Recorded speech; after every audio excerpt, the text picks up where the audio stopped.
आप सुन रहे हैं वर्ल्ड फोरम। दोस्तों, कल्पना कीजिए, एक दिन अचानक दुनिया का तेल डॉलर में नहीं बिके। दुनिया की सबसे ताकतवर मुद्रा अपनी वो पुरानी ताकत खोने लगे। और इस पूरे खेल की शुरुआत ईरान से हो। ईरान के हथियार पहले से ही इजराइल और अमेरिका की नींद उड़ा रहे हैं। Shahed 37 drone, Kheibar Shekan ballistic missile, Sejjil की लंबी दूरी वाली मार, या फिर हाल ही में सामने आई फतह हाइपरसोनिक मिसाइल, इन सब ने सुरक्षा विशेषज्ञों को पूरी तरह सतर्क कर दिया है। ईरान के पास मध्य पूर्व का सबसे बड़ा बैलिस्टिक मिसाइल भंडार है और कई मिसाइलों की रेंज करीब 2000 किलोमीटर तक। लेकिन अब ऐसा लगता है कि ईरान ने अपना सबसे खतरनाक हथियार इस्तेमाल कर लिया है। और ये कोई मिसाइल नहीं है, ये है डॉलर को सीधी चुनौती।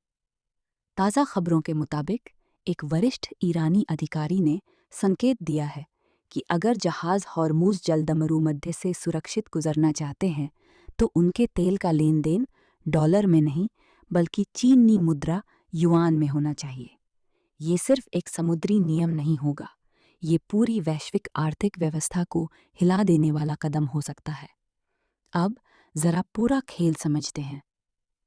पिछले कुछ महीनों से सुर्खियों में बस 3 नाम: ईरान, इजराइल और अमेरिका।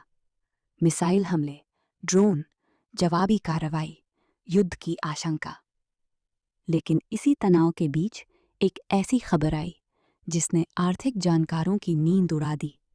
ईरान कह रहा है, अगर व्यापार युआन में होगा तो सीमित संख्या में कुछ टैंकरों को गुजरने की इजाज़त मिल सकती है। सुनने में मामूली लगता है, लेकिन विशेषज्ञ मानते हैं ये बहुत बड़ा रणनीतिक दाम है, क्योंकि आज के दौर में सबसे ताकतवर हथियार सिर्फ मिसाइलें नहीं, कभी-कभी एक मुद्रा भी पूरी भू राजनीति बदल सकती है। तो असली सवाल ये है, दुनिया का इतना सारा व्यापार डॉलर में ही क्यों होता है? और अगर ये सिस्टम टूट जाए तो क्या होगा? चलिए थोड़ा पीछे चलते हैं। आज अंतर्राष्ट्रीय व्यापार में सबसे ज़्यादा चलने वाली मुद्रा अमेरिका डॉलर है। तेल खरीदना हो या कोई बड़ा सौदा, ज़्यादातर भुगतान डॉलर में ही होता है। कई देशों को पहले डॉलर जुटाने पड़ते हैं, फिर उसी से तेल खरीदते हैं। इसीलिए हर बड़े देश के पास डॉलर का भंडार रहता है। ये सिस्टम कैसे शुरू हुआ? लगभग 50 साल पहले अमेरिका ने सऊदी अरब जैसे तेल उत्पादक देशों के साथ समझौता किया। मुख्य बात यह थी कि तेल का व्यापार मुख्य रूप से डॉलर में होगा। धीरे धीरे ये पूरी दुनिया में फैल गया। इसे ही पेट्रो डॉलर सिस्टम कहते हैं। अमेरिका को इससे क्या फायदा? दुनिया को डॉलर चाहिए तो डॉलर की मांग हमेशा बनी रहती है। इससे अमेरिकी अर्थव्यवस्था मजबूत होती है। और एक और ताकत, अगर कोई देश अमेरिका से टकराव में आए तो अमेरिका उस पर आर्थिक प्रतिबंध लगा सकता है। ईरान पर तो दशकों से ऐसे प्रतिबंध हैं जिससे उसका अंतर्राष्ट्रीय व्यापार बेहद मुश्किल हो गया है। अब ईरान क्या कर रहा है? वही जो अब सबसे अहम हो गया है। ईरान कह रहा है, युआन में व्यापार करो तो हम कुछ जहाज़ों को गुजरने देंगे। ये सीधे डॉलर के दबदबे को चुनौती है और इसमें चीन की बड़ी भूमिका है। चीन दुनिया की दूसरी सबसे बड़ी अर्थव्यवस्था है, सबसे बड़ा निर्यातक भी। वो लंबे समय से चाहता है कि युआन का इस्तेमाल अंतर्राष्ट्रीय व्यापार में बढ़े।